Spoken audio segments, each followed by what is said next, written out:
همدغه غربي تمدن او نوي تهذیب مسلمانې ښځې د کور د پرسکونه ماحول نه ویستلي دي، پردو خلکو سره یې میلاو کړي، د بچو د تربیت او د خاوند د حقوقو نه یې غافله کړي دي.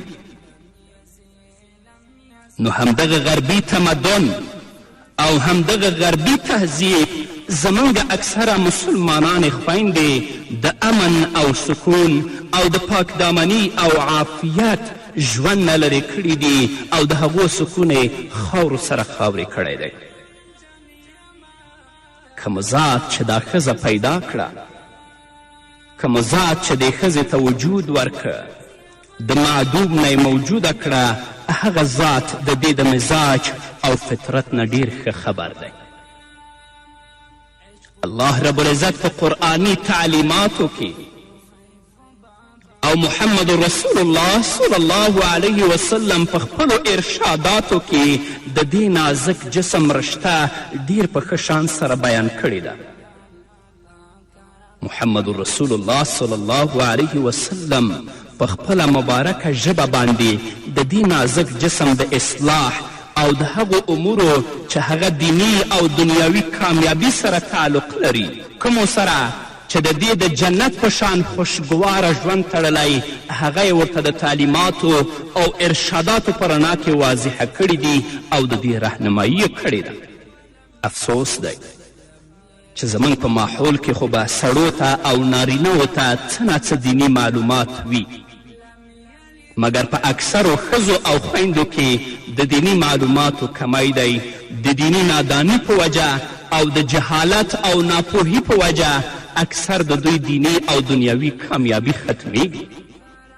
هغه مسائل چې زموږ خویندو پورې تړاو لري تاسو به د اکثرو علماو نه اوریدلی وي، خو څه چې زه درته په دې خپرونو کې وایم انشاء الله دا به تاسو ته نایاب وي او تر اوسه به مو ډیر کم اوریدلی وي.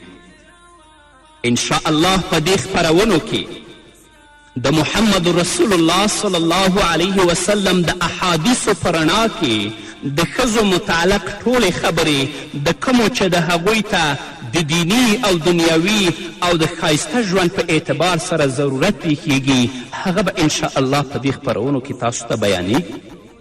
نو د خپلو خویندو او میندو نه زموږ دا امید دی چې د هغوی په حق کې به دا خپرونې انتهایی فایدهمندې وي.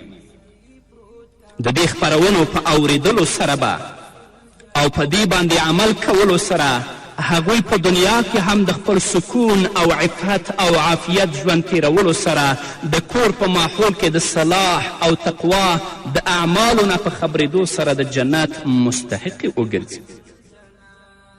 نو رب العزت ته د تضرع او د عاجزي لاسونه پورته کوم چې زموږ دا ویناوې په خپل دربار کې قبولې او مقبولې وګرځوي او د دې خپرونو په وړاندې کولو سره او اوریدلو سره زموږ خویندو ته الله رب العزت د دنیا او آخرت ښایسته ژوند ور په برخه کړي.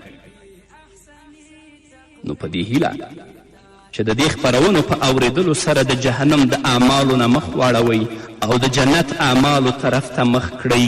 ټول امت مسلمه ته او خاص طور خویندو ته د صراط مستقیم او سنت او شریعت زندگی الله رب العزت نه غواړم چې ور نصیب کړي. نو زما دا کوشش دی الله په خپل دربار کې قبول کړي او الله رب العزت دې د خپل رضامندي او د آخرت ذخیره وګرځوي. نو اوس به دا واورو درنو اوریدونکو چې جنتي میرمن او جنتي ښځه څوک ده؟ صاحب د ترغیب او ترهیب د حضرت انس بن مالک رضی الله تعالی عنه په روایت سره یو حدیث رانقل کړی. عن انس بن مالک عن النبي صلى الله عليه وسلم قال الا اخبركم بنسائكم في الجنة قلنا بلى يا رسول الله صلى الله عليه وسلم قال ودود وولود اذا غضبت او اوسئ اليها او غضب زوجها قالت هذه يدي في يدك لا اكتحل بغمد حتى ترضى.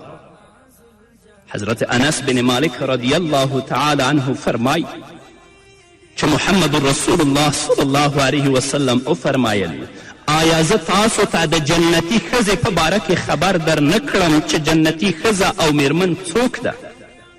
حضرت انس بن مالک رضی الله تعالی عنه فرمایی موږ وویل ولې نه یا رسول الله موږ ته خبر راکړه. نو محمد رسول الله صلی الله علیه وسلم وفرمایل جنتي ښځه هغه ده چې په خپل خاوند باندې مینه وي. جنتي ښځه هغه ده. نو دوستانو زموږ د یوټیوب چینل در سره سبسکرایب کړئ تر څو زما دینی خپرونې او نور اړین دینی مسایل تاسو ته پر وخت در ورسیږي. مننه.